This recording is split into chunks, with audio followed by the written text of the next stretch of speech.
निषाद राज ने गंगा पार कराई थी, पर आज उसी निषाद परिवार को जिस तरह से उत्तर प्रदेश की सरकार ने प्रताड़ित किया है, मैं आपसे इतना ही कहना चाहती हूँ, इस परिवार ने, इस समाज ने, जिसने जब प्रियंका जी गंगा यात्रा कर रही थी उस वक्त इसी परिवार ने उस यात्रा में इन्हीं की नाव से चली थी।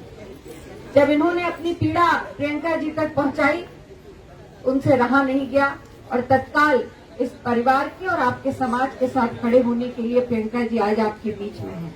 मैं इतना ही कहना चाहती हूँ आपसे कि ये माँ गंगा है जिन्होंने आपको अपने बेटे की तरह पाला है। आज जब इस परिवार को संकट में देखा है तो मैं इतना ही कहूंगी कि माँ गंगा ने और आपने प्रियंका जी को पुकारा है। आज प्रियंका जी माँ गंगा और माँ यमुना की पुकार पर आपके परिवार के बीच में आई हैं और मुझे पूरा विश्वास है कि आपके इस अधिकार की लड़ाई को हम सब लड़ेंगे। कल प्रियंका जी का निर्देश हुआ है, कल से उत्तर प्रदेश की विधानसभा का सत्र शुरू है। मैं आपको विश्वास दिलाती हूँ नेता के रूप में इस पूरे मुद्दे को उत्तर प्रदेश की सरकार को जवाब देना पड़ेगा और जो आपके साथ अन्याय हुआ है उसकी गूंज उत्तर प्रदेश की विधानसभा में गूंजेगी। ये मैं आपको वादा देना चाहती हूँ। अब मैं आदरणीय प्रियंका जी से अनुरोध करूंगी कि वो अपने परिवार से आपसे संवाद करें।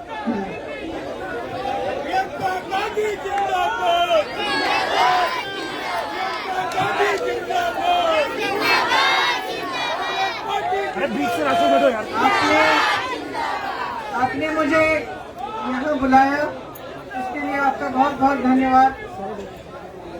मैं आपकी समस्याओं को समझने के लिए यहाँ आई हूँ, आपके दुख को समझने के लिए यहाँ आई हूँ।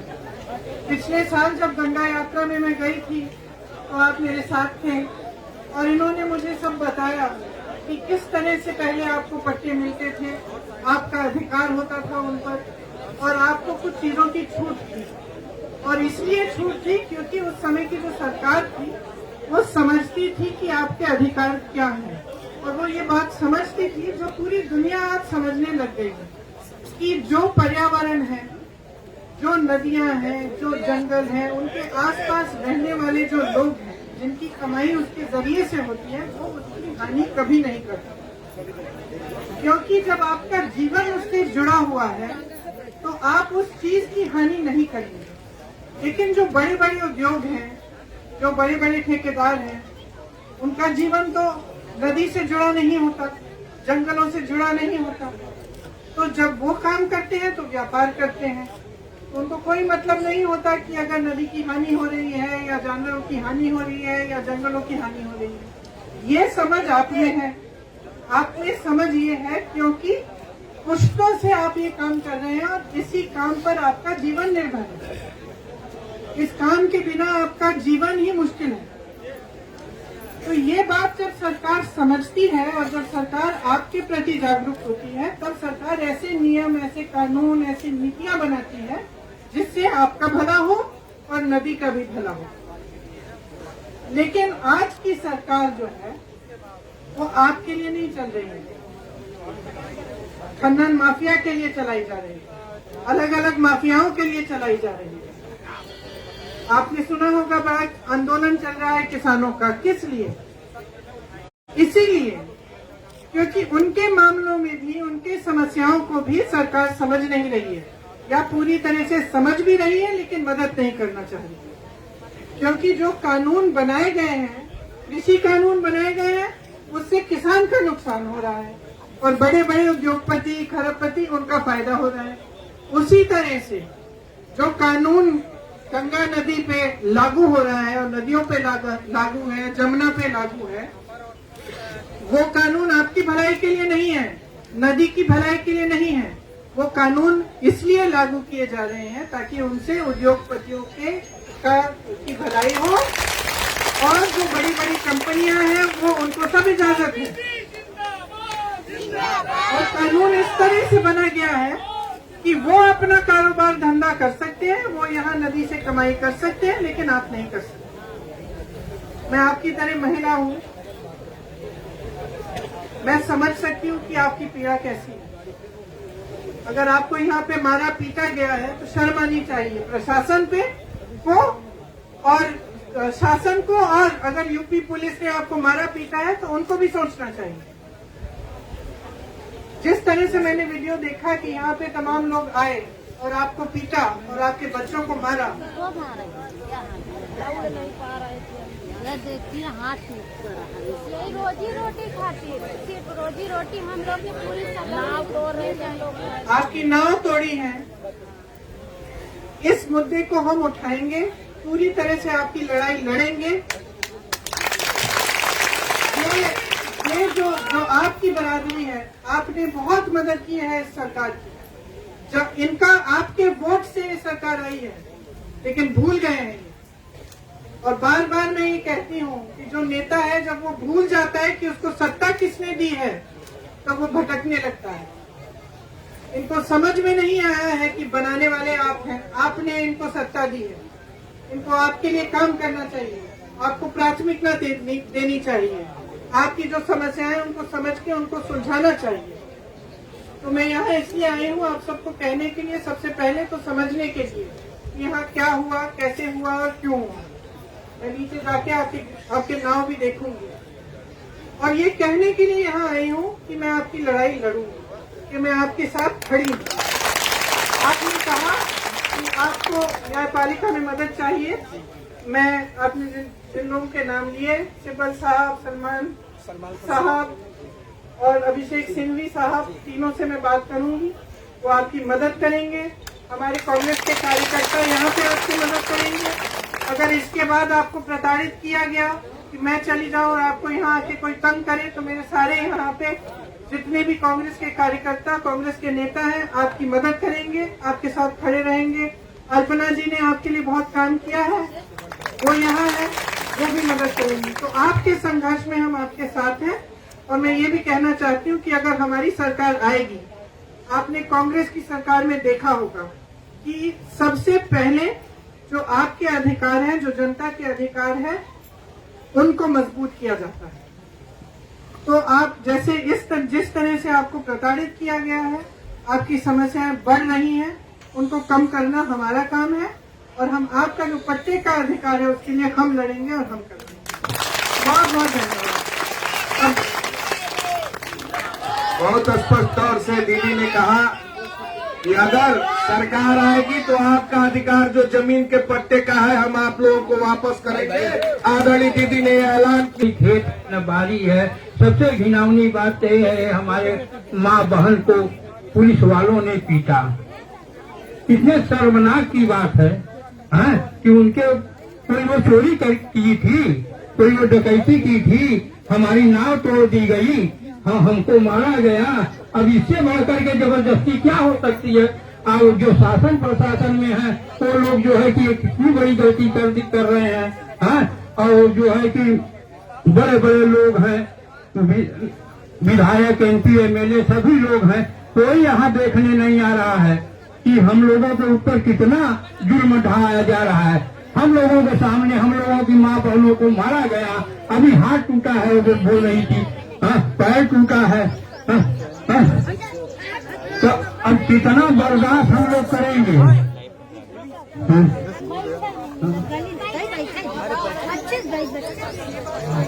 जी जी, ये प्रशासन की गलती है सर ना। प्रशासन जो है बड़े बड़े उद्योगपतियों को यहाँ जबरदस्ती भेज दिया और हम लोग गरीबों का पेट मार दिया। तो ये तो राजनेता कर रहे हैं, कोई वो बात तो है नहीं, तो ऊपर से है। इसमें ये है कि 17 के बाद से पूरे यूपी में 2017 के बाद एनजीटी ने रोक लगाया। एनजीटी ने रोक लगाया कि यूपी में जहाँ जहाँ पानी है वहाँ खनन नहीं होगा। तो 17 के बाद जहाँ पानी तो इसी के बगल में हम कौसाम्बी में खनन करने मशीन लगा गई। और जनपद इलाहाबाद में यहाँ से लेकर के पूरे तरतार क्षेत्र में, आप प्रमुख प्रताप को चले जाइए आगे तक, वहाँ कहीं भी खनन नहीं हो रहा। जब खनन हो नहीं रहा तो बालू डंप कैसे बाहर ऊपर हो रहे हैं, ऊपर बालू डंप हो रहे हैं और सरकार स्टाग्रा बनना उपलब्ध करवाती है। तो पहले आप अवैध धंधा कराएंगे, उसके बाद किसानों को, मजदूरों को ऊपर फर्जी मुकदमे लिखेंगे। अब हाँ हाँ हाँ, तो हमारे ऊपर मुकदमा लादा जा रहा है। यही हाल हुआ कि अभी आए थे 30 तक राम रतन नाम से कंस्ट्रक्शन का फंड चला, तो उस तो आए वहां पे 4 फरवरी। अब वो दिखा भी रहे हैं, वीडियो आपने विद्यापीठ से वायरल हुआ कि अपना जैसे वहां से आए तो विद्यापीठ ना जाकर तो सीधा बसवार घाट पे आए। पता नहीं यहाँ के प्रशासन की क्या मनसा है। बसवार घाट पे पहुंचे दल बल के साथ, पूरे नाव को तोड़ा गया। नाव को तोड़ने के बाद जब महिलाएं और यहाँ के जो भी लोग, हम लोग जाके विरोध करें, उसके बाद दौड़ा दौड़ा के मारा गया। कुछ मवेशी चराने वालों को मारा गया, कुछ मवेशी चराने वालों को मारा गया और यहाँ के मजदूरों को मारा गया।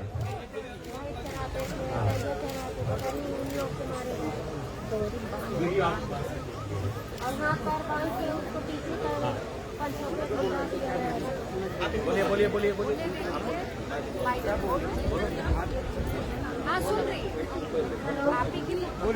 हाँ मैम, जितने भैंस लोग चराते थे सब उन लोग को भी पिटाई की प्रशासन ने, और नाव वो भी बैठे थे तोड़ रहे थे, उनमें पकड़ के हाथ पैर बांध कर और नाव में पंचों पे ढकेल दिया गया था। जब महिलाएं छुड़ाने गई उनको इतनी बुरी तरह से पिटी गई, खदेर के मारी गई। अब क्या बताएं मैं, और नाव तो इतने नाव तोड़े, क्या बताएं।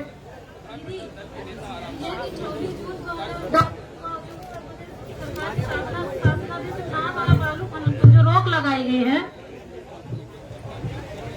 24 जून 2019 का, जो उत्तर प्रदेश सरकार के शासनादेश में नाव द्वारा बालू खनन पर रोक लगाई, उसकी वापसी कराई जाए। नहीं तो जो हमारा मछुआ समुदाय है वो भूखों मर जाएगा, वो जीवित नहीं रहेगा, क्योंकि उसके पास इस व्यवसाय के अलावा कोई व्यवसाय नहीं है। और माझियों की तोड़ी गई नावों को मुआवजा दिया जाए। यह कि जो मजदूरों को मारा पीटा गया, उनके ऊपर फर्जी मुकदमा दर्ज करा गया 4 फरवरी 2021 को, उनको वापस कराया जाए। हाँ, यह कि यमुना नदी में व प्रयागराज के घाटों में मशीनों द्वारा सूखी बालू खोदकर बेचने और घाट काट कर नदी की धारा बदलने से रोका जाए। अतः महोदय जी, नदी के किनारे बसे निषाद व अन्य बिरादरी के जीवन यापन में मौखिक अधिकार की वापस दिलाने की महान कृपा करें, क्योंकि ये मौलिक अधिकार अगर हमसे छीन जाएगा तो फिर हम दोबारा उठ नहीं पाएंगे दीदी, और इतने पीछे चले जाएंगे। सरकार की जो मंशा है हमको मिटाने की, वो मिटा ही देगी। और इसमें यहाँ पर जो बसवार प्लांट है नगर निगम का, यहाँ कूड़ा इकट्ठा करने के लिए, तो उसमें गांव के बहुत से लोगों की जमीन अधिकृत कर ली गई है और उनको किसी भी प्रकार से मुआवजा नहीं दिया गया है। तो ये भी इन गांव के लोगों की मांग है कि उनकी जो जमीनें ले ली गई सरकार ने ये प्लांट बनाने में, तो उनको मुआवजा भी मिले, गरीब लोग। हेलो, हाँ, हेलो। बड़े हर्ष की बात यह है कि आज हमारे इस नगरी में आपके पावन कदम पड़े, और मैं अपने गांव और समाज की तरफ से आपका हृदय से स्वागत और अभिनंदन करता हूं। और दीदी से एक मांग भी है मेरी कि हमारे समाज का जो कष्ट है उसको आप हरण करिए, क्योंकि एनजीटी का जो मुकदमा है हम गरीब नहीं लड़ सकते। आपके अच्छे अच्छे अभिनेता, अच्छे अच्छे लॉयर सुप्रीम कोर्ट में हैं, जैसे कि कपिल सिब्बल जी हो गए, अभिषेक भानु सिंघवी हो गए, सलमान खुर्शीद जी हो गए। तो ये हम लोगों का दुख दर्द दूर कर सकते हैं। जिस दिन आप हमारा ये एनजीटी से इसका कानून वापस करा देंगे, हमारा समाज भूखों नहीं मरेगा। अपनी ताकत से, अपनी मेहनत से, अपने पौर से कमा के अपने परिवार को, अपने बच्चों को खिला पिला देगा। दीदी से मेरी यही दृढ़ प्रार्थना है कि हम लोगों की रोजी रोटी शुरू कराई जाए। आने वाला होली का पर्व अभी नजदीक है। लोग सोचते हैं कि बच्चों को कैसे हम कपड़े दिला पाएंगे, फीस नहीं दे पा रहे हैं तो त्योहार कैसे मना पाएंगे। बड़ी विडंबना है हमारे समाज की। तो हमें आशा है, उम्मीद है, पूर्ण विश्वास है आपके कदम इस पावन धरा पे पड़े हैं तो उद्धार जरूर होगा। मैंने तहे दिल से इस बात को आपके आए हुए नेताओं से कहा था कि आप जिस दिन मेरे पावन बसवार की धरती पे ला देंगे उस दिन ये कष्ट मिट जाए, ये मुझे पूर्ण विश्वास है। मैं आशा करता हूँ, निवेदन करता हूँ, आपसे प्रार्थना करता हूँ कि हमारे समाज का दुख पर आपने हरण किया तो मैं तहे दिल से, तहे मन से पूरे समाज के साथ ये वादा है मेरा, मैं आपके पद चिन्हों पे चलूंगा, मेरा समाज आपके पद चिन्हों पर चलेगा। एक पैर से मैं खड़ा रहूंगा दीदी, आपके आह्वान पे आप जहां कहेंगे मेरा समाज आपके साथ रहेगा। तो मैं यही चाहूंगा कि मेरे इस बसवार की धरती का, जैसे कि आपका यहां से जाके लोगों ने बताया, आपको सूचित किया, तो जी जी, और एक नागेंद्र निषाद जी गोरखपुर से हैं, उन्होंने आया, गोरखपुर से आके हमारे बीच बैठे, देवेंद्र निषाद जी, और एक कौन मकसूद खान जी हैं, उन्होंने आए और हमारे दरवाजे पे बैठकर हम लोगों के बीच बात सुनी। कहा हम लोगों से कि मैं दीदी को जरूर बुलाऊंगा आपके दरवाजे पे। मैं आभार व्यक्त करता हूँ सभी कांग्रेस नेताओं का, आए हुए तमाम आगंतुक सज्जनों का, महापुरुषों का। मैं इस पवन धरती से, बसवार की धरती से सबका स्वागत अभिनंदन करते हुए सबका ऋणी हूं मैं, क्योंकि सब लोगों ने सहयोग करके आपको यहाँ लाया है। तो दीदी हमारा सब लोग के रोजी रोटी दिलवा दीजिए।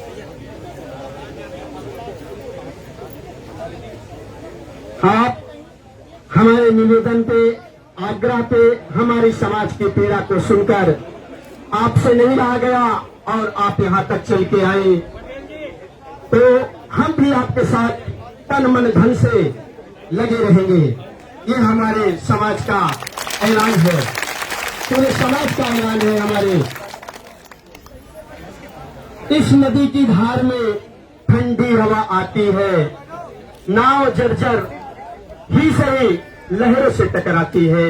भले जर्जर नाव है लेकिन टकराती है लहरों से। हम लोग उसमें से हैं जिन्होंने मर्यादा पुरुषोत्तम भगवान श्री राम को पार उतारा था। तो उसी नाव के साथ, उसी इतिहास के साथ छेड़छाड़ हो गया दीदी। बड़ी शर्मनिंदनीय घटना है ये, और इसको आपने तहे दिल से लिया तो इसका मैं शुक्रगुजार हूँ, आपका आभारी रहूंगा मैं। मेरा पूरा गांव, मेरा समाज आपके साथ रहेगा सदैव सदैव के लिए। जब ये धंधा हमारा चालू हो जाएगा हम आपके साथ रहेंगे, और ये सिर्फ आप करा सकती हैं, ये मुझे पूर्ण विश्वास है, मेरे समाज को भी विश्वास है। सम्मानित यहाँ उपस्थित आपके बीच में हम सब लोगों की प्रिय नेता, राष्ट्रीय महासचिव आदरणीय प्रियंका गांधी जी, सीएलपी लीडर आराधना मिश्रा जी, उपस्थित कल्पना निषाद जी और सभी उपस्थित निषाद समाज की हमारी माताओं, बहनों, नौजवान, बुजुर्ग साथियों, उपस्थित पत्रकार बंधुओं, अभी शिवलोचन भाई अपनी बात को आपके बीच में रख रहे थे। क्योंकि मैं भी नदी के किनारे रहने वाला, कुशीनगर के नदी के किनारे रहने वाला व्यक्ति हूं, और कांग्रेस की जब हुकूमत थी तो उन्होंने नदी पर आपका अधिकार दिया था। नदी में जो जीव है उसको मारने का अधिकार, नदी के अंदर जो मिट्टी है, बालू है, उस पर आपका अधिकार, और नदी के किनारे जो भी संपदा रही है, खान खनीज रही है, उस पर आपका अधिकार सदैव कांग्रेस की सरकार ने पिछले समयों में आदरणीय नारायण दत्त तिवारी जी जब मुख्यमंत्री थे उन्होंने देने का काम किया। पिछले समय दीदी जब बसपा की सरकार आई तो उन्होंने इस खनन को उद्योग के रूप में विकसित किया और धीरे धीरे जो नदी नालों पर इनका अधिकार था उससे छीनने का काम शुरू कर दिया। उस खेल को आगे बढ़ाते हुए